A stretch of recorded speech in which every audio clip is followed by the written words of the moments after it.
महतारी वंदन योजना जिसमें महिलाओं को 1000 रुपया दिया जा रहा है, उसका असर लोकसभा चुनाव में लोकल मुद्दे के रूप में नजर आया है। अपने चुनावी मैनिफेस्टो में 1 लाख रुपए सालाना देने का, उसका असर कुछ न कुछ तो होगा। नमस्कार, छत्तीसगढ़ का सबसे बड़ा डिजिटल प्लेटफॉर्म छत्तीसगढ़ तक में आपका स्वागत है। मैं रघुनंदन पंडा।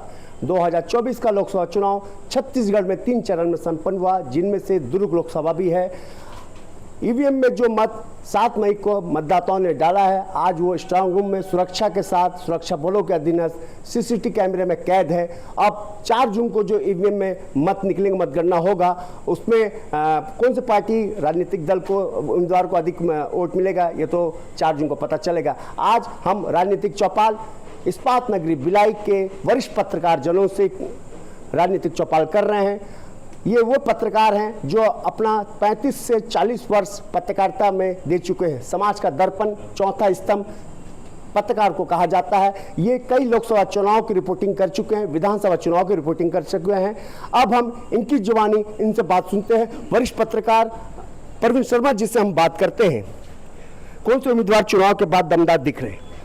ये तो जब रिजल्ट आ जाएगा और अपना काम करेंगे उस हिसाब से पता चलेगा दमदार कौन है। परंतु है कि जनता शांत है, जनता शांत होती है तो रिजल्ट बहुत ज़्यादा पॉजिटिव आता है। और जो पुराने प्रत्याशी हैं विजय बघेल, वो भी दमदारी से काम किए हैं। अगर जातिकरण समीकरण बनता है तो हो सकता है कुछ आगे पीछे हो, बाकी उनका लगभग बहुत ही अच्छी स्थिति में वो आज की तारीख में उनका रुझान दिखाई दे रहा है। किस पार्टी ने अंतिम तबके के लोगों तक पहुंच पाई अपने वादों को लेकर? क्योंकि लोकसभा क्षेत्र बहुत बड़ा क्षेत्र रहता है, हर जगह पहुंच पाना बड़ा मुश्किल काम रहता है। फिर भी प्रत्याशियों ने बहुत अच्छी तरीके से संपर्क किया है। प्रत्याशी नहीं आ पाए तो उनके प्रतिनिधि के रूप में जो लोग थे वो घर घर में जाके संपर्क किए हैं। दोनों प्रत्याशी हो या निर्दलीय प्रत्याशी भी 1-2 जो थे, उन्होंने भी अच्छा काम किया, वो भी अपना प्रत्याशी के रूप में वोट मांगे लोगों से जाके। अब मैं संतोष मिश्रा जी के पास आता हूं। 2024 का दुर्ग लोकसभा चुनाव के मुद्दे क्या रहे? 2024 के जो दुर्ग लोकसभा के चुनाव के जो मुद्दे हैं वो जनरली केंद्रीय स्तर के मुद्दे थे। स्थानीय स्तर पे जो रोड नाली ये सब समस्याओं से ऊपर उठकर केंद्र शासन की जो योजनाएं हैं, स्वास्थ्य को लेकर, चिकित्सा को लेकर, शिक्षा को लेकर, इसको फ्लैश करते हुए लोगों ने मतदान किया होगा, ऐसी मेरी उम्मीद है। और आगे अब हम बीडी निजामा जी जो अपने वरिष्ठ पत्रकार हैं उनसे हम बात करते हैं। इस लोकसभा चुनाव में कौन से मुद्दे पर जनता ने उम्मीदवार को वोट दिया है? देखिए, जहाँ तक लोकसभा चुनाव का मसला होता है वो मुद्दा राष्ट्रीय स्तर पे होता है। जब विधानसभा या जो म्यूनसिपल कॉर्पोरेशन के चुनाव होते हैं वो स्थानीय मुद्दों को लेकर के होता है।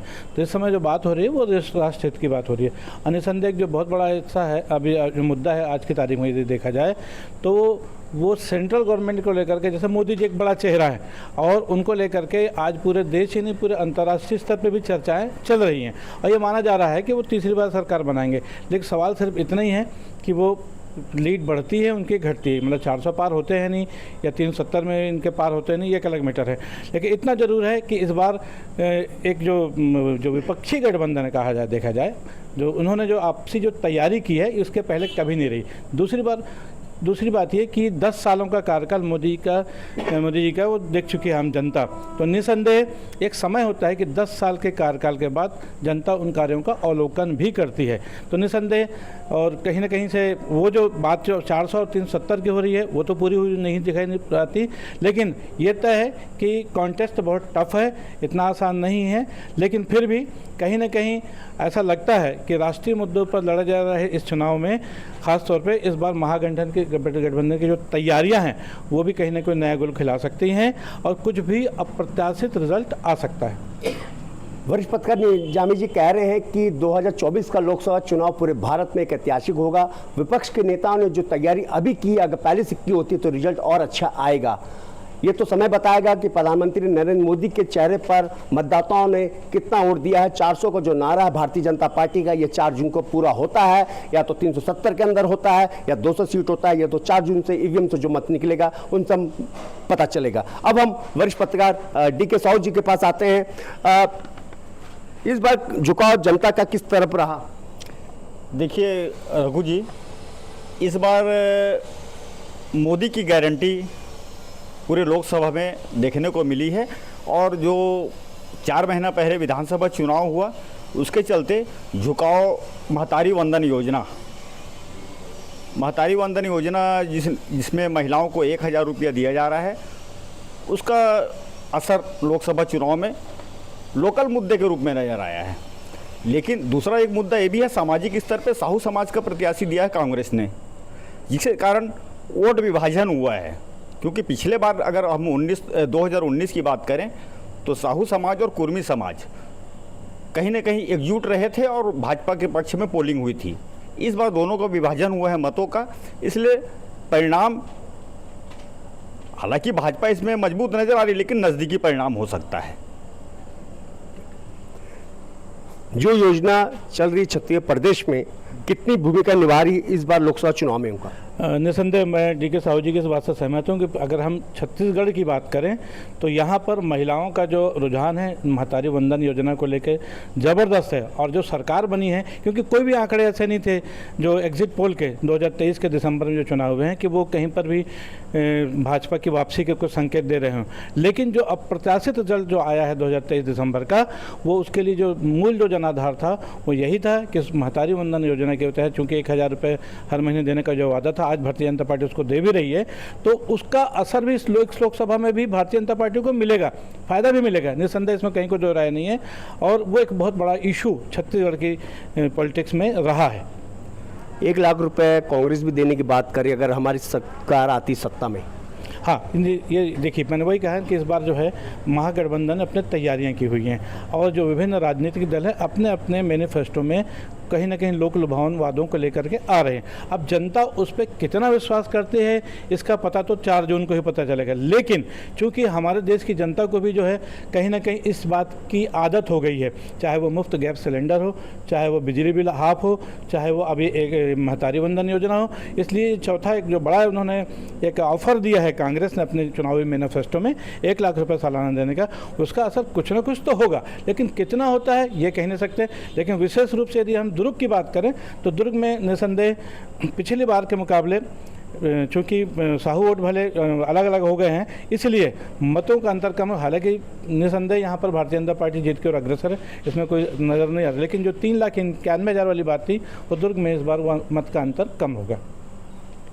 ये पतका भाई कह रहे हैं कि 2024 का जो लोकसभा चुनाव है, साहू समाज दोनों पार्टी को वोट दिया। कितना वोट दिया? ईवीएम में 7 मई को डल चुका है, अब ईवीएम स्ट्रांग रूम में सुरक्षित है। 4 जून को जो ईवीएम से मत निकलेगा वो साहू समाज कांग्रेस को अधिक वोट दिया है या भारतीय जनता पार्टी को, लेकिन निश्चित जीत राष्ट्रीय दल के एक प्रत्याशी को तो होगा। ये 4 जून को पता चलेगा, आपको भी, मुझे भी और इन पत्रकार साथियों को।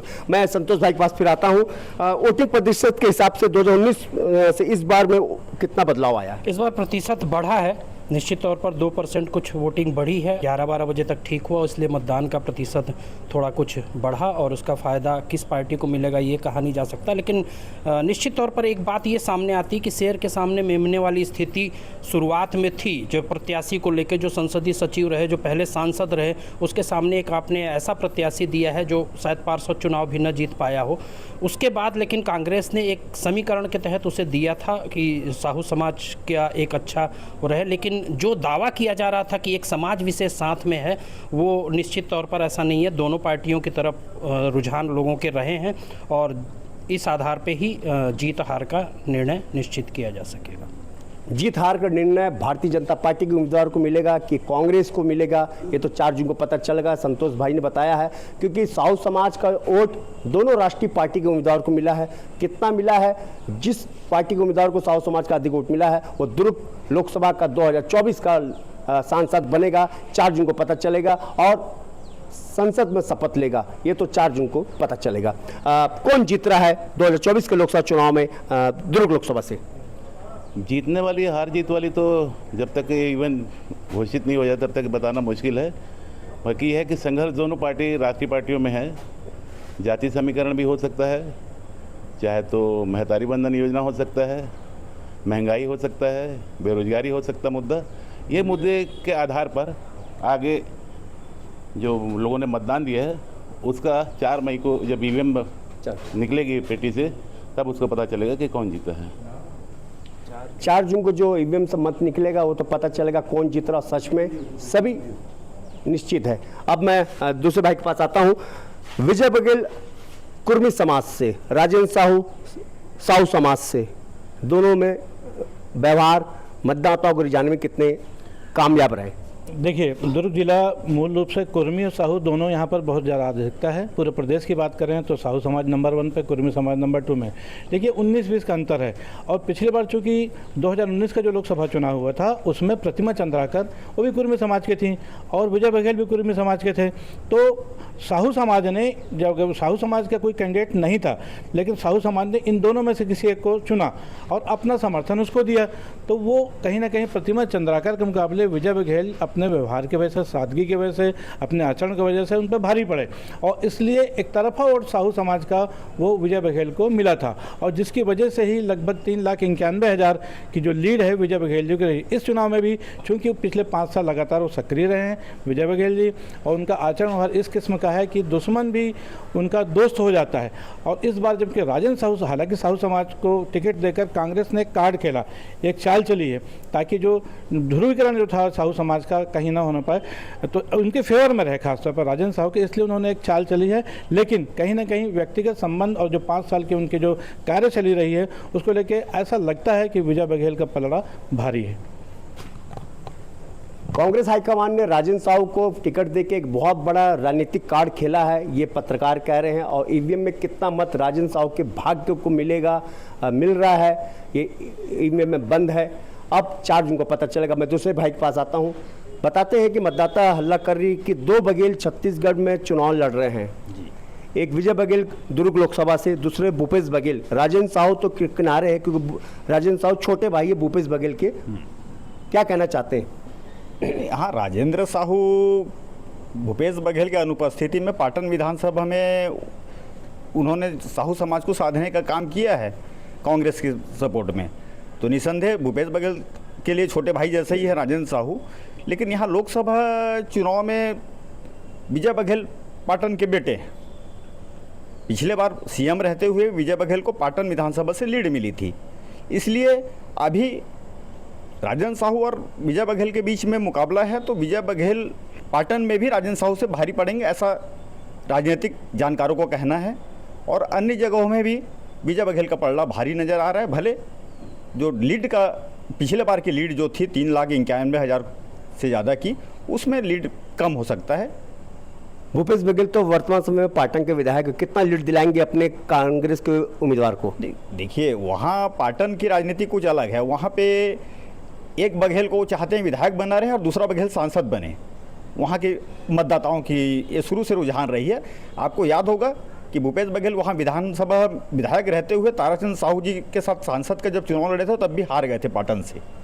मतलब वहाँ के लोग भूपेश बघेल तक को सांसद के लिए चुनना उचित नहीं समझा और ताराचंद साहू को लीड दिए थे उस एक समय में।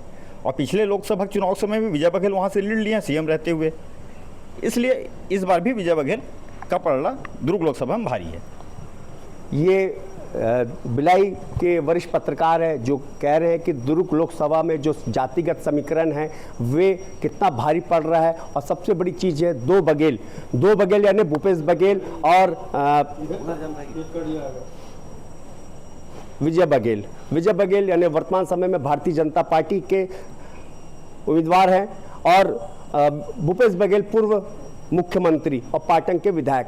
तो मतदाता चाहती है पाटन के कि एक बघेल सांसद बने और दूसरा बघेल विधायक यानी भूपेश बघेल को चाहते हैं और विजय बघेल को सांसद बनाना चाहते हैं। तो ईवीएम में जो मत 7 मई को पड़े हैं मतदाताओं ने डाला है, पाटन विधानसभा के हो, चाहे दुर्ग ग्रामीण के हो, चाहे अईवारा का हो, चाहे साजा का हो। ये दुर्ग लोकसभा के अंतर्गत 9 विधानसभा आते हैं। जितने मत ईवीएम में 7 मई को पड़े हैं, अब 4 जून को स्ट्रांग रूम से जो ईवीएम से जो मत निकलेंगे, विजय बघेल के कमल के निशान को अधिक वोट मिलता है या तो भारतीय राष्ट्रीय कांग्रेस के हाथ का पंजा राजेंद्र साहू को अधिक वोट मिलता है, वो 2024 का दुर्ग लोकसभा का सांसद बनेगा जो दिल्ली में लोकसभा में शपथ लेगा। कौन लेगा 4 जून को पता चलेगा। इसलिए 4 जून का इंतजार आपको भी है, मुझे भी और इन वरिष्ठ पत्रकारों को भी है। 4 जून का इंतजार, दुर्ग लोकसभा का नया सांसद कौन बनेगा। ये थी राजनीतिक चौपाल, 4 जून का इंतजार। रघुनंदन पंडा, छत्तीसगढ़ तक, भिलाई।